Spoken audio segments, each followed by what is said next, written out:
Hello students. तो last class में हमने देखा, जो हमारा चैप्टर चल रहा है body movements, class 6 science. Last class में हमने पढ़ा कि कार्टिलेज क्या होता है। तो कार्टिलेज होता है कि जैसे हमारा कान है, ईयर है, उसमें जो अपर पार्ट होता है हमारे कान का, उसमें छोटी छोटी हड्डियाँ होती है, सॉफ्ट हड्डियाँ होती हैं, जो कि बाकी बोन्स की तरह हार्ड नहीं होती है, वो बेंड भी हो जाती है। तो उन हड्डियों को, जो सॉफ्ट हड्डियाँ होती हैं, जो बेंड हो सकती हैं, उनको हम बोलते हैं कार्टिलेज। तो कार्टिलेज जो है वो हमारी कान में तो होती ही है, और हमारी बाकी बॉडी पार्ट्स में भी होती है, बाकी जॉइंट्स में भी कार्टिलेज होती है, जिसकी वजह से हम कान को बेंड कर पाते हैं टच करके। तो उसके बाद हम देखते हैं, we have seen that our skeleton is made up of many bones. तो हमने अभी तक देखा कि हमारा जो स्केलेटन है वो बहुत सारी हड्डियों से बनता है, जॉइंट्स और कार्टिलेजेस से भी उसमें इंक्लूड होते हैं।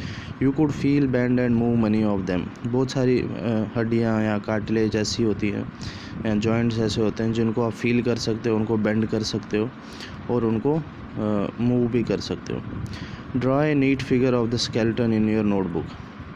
स्केलेटन जो फिगर है वो आप नोटबुक पे बनाओ, जैसे कि आपके बुक में है। We have learn that about the bones in our body and about joints that help us move in different ways. What makes the bone move the way they do, let us find out. तो हमने अभी तक देखा, हमने पढ़ा कि जो bones हमारी बॉडी में होती हैं, जॉइंट्स होते हैं, वो हमें मदद करते हैं एक जगह से दूसरी जगह जाने में, या हमें मूव करने में, बेंड करने में। तो इन बोन्स को क्या ऐसा हेल्प करता है जो ये हमें मूव करने में मदद करते हैं। What makes the bones move. Bones को, हड्डियों को मूव करने में कौन मदद करता है, लेट अस फाइंड आउट, देखते हैं। Make a fist with one hand, bend your arm at the elbow and touch your shoulder with the thumb. Figure 8.17 जो है, muscles work together to move a bone. तो एक मुट्ठी बनानी है आपको, अपना हाथ बंद करना है, अपने आर्म को बेंड करना है एल्बो के पास से, जैसे आप फिगर ए में देख सकते हो, और अपने शोल्डर को अपने थंब से टच करना है। Do you see any change in the upper arm. क्या आपने अपर आर्म में कोई चेंज देखा। Touch it with the other hand. आप दूसरे हाथ से उस हाथ को जो आपने बेंड किया उसको टच करो।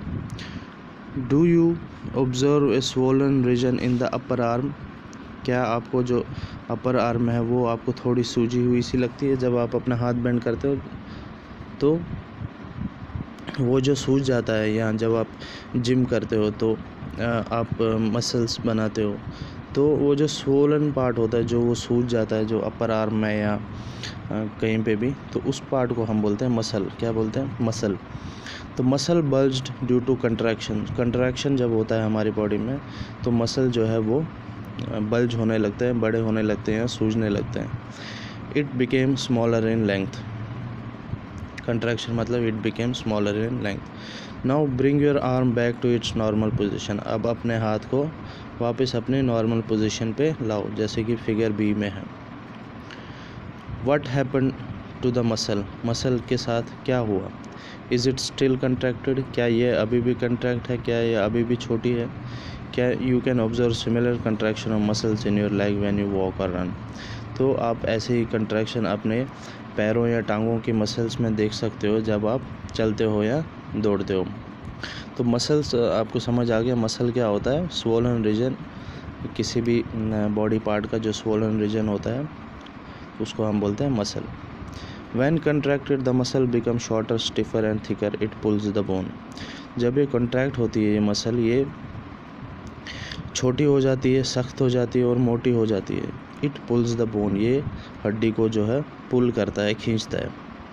Muscles work in pairs. Muscle जो है वो जोड़े में काम करती है, पेयर में काम करती है। When one of them contracts, the bone is pulled in that direction. तो जब उनमें से दो जो जोड़ा होता है, उनमें से एक मसल जब कॉन्ट्रैक्ट होती है, छोटी होती है, तो वो बोन को खींचते हैं उसी डायरेक्शन में। The other muscle of the pair relaxes, जो दूसरी मसल होती है वो रिलैक्स हो जाती है। To move the bone in the opposite direction, the relaxed muscle contracts to pull the bone towards its original position. तो बोन को जो है अपोजिट डायरेक्शन में मूव करने के लिए जो दूसरी मसल होती है, रिलैक्स मसल होती है, वो छोटी होती है ताकि वो बोन को जो है अपनी तरफ खींच सके, अपनी ओरिजिनल पोजीशन में ला सके। वाइल द फर्स्ट रिलैक्स, जबकि तब तक दूसरी मसल जो है वो रिलैक्स हो जाती है। A muscle can only pull, it can not push. एक मसल जो है वो खाली खींच सकती है, वो पुश नहीं कर सकती, धक्का नहीं दे सकती। 10 2 muscles have to work together to move a bone. इसी हिसाब से जो 2 मसल्स हैं उनको, कोई भी मसल हो किसी भी बॉडी पार्ट में, 2 मसल्स को एक साथ काम करना पड़ता है ताकि वो बोन को मूव कर सके।